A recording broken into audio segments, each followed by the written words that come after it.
Plus de 30 migrants samedi 25 novembre 2017 au large des côtes après le naufrage de 2 embarcations.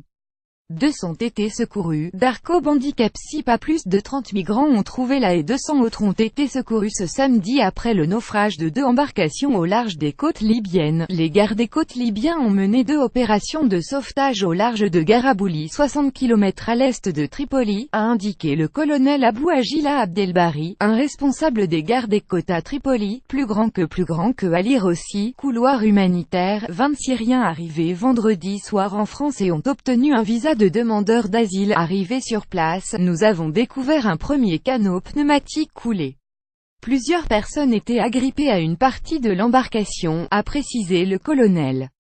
Nous avons pu sauver 60 personnes et sorti 31 corps de l'eau. Pendant plus de 5 heures, nous avons recherché d'autres survivants. Autour du deuxième canot, il y avait 140 survivants, a ajouté Abou Agila Abdelbari, sans préciser si des passagers étaient portés disparus. Selon le commandant Nasser Al-Gamoudi, commandant de la vedette Sabrassa des gardes-côtes de Tripoli, 75% du premier canot était immergé.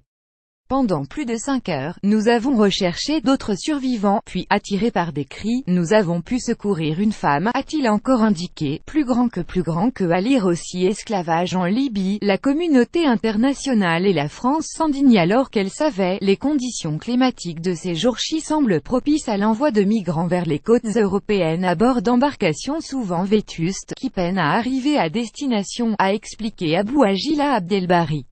L'existence de vente d'esclaves. Ce dernier drame intervient quelques jours après la diffusion par la chaîne américaine CNN d'un documentaire choc exposant l'existence de vente d'esclaves, des migrants, près de Tripoli, indignant le monde entier. Les autorités libyennes ont ouvert une enquête afin d'identifier et appréhender les responsables afin qu'ils répondent devant la justice de leurs actes, qualifiés d'inhumains.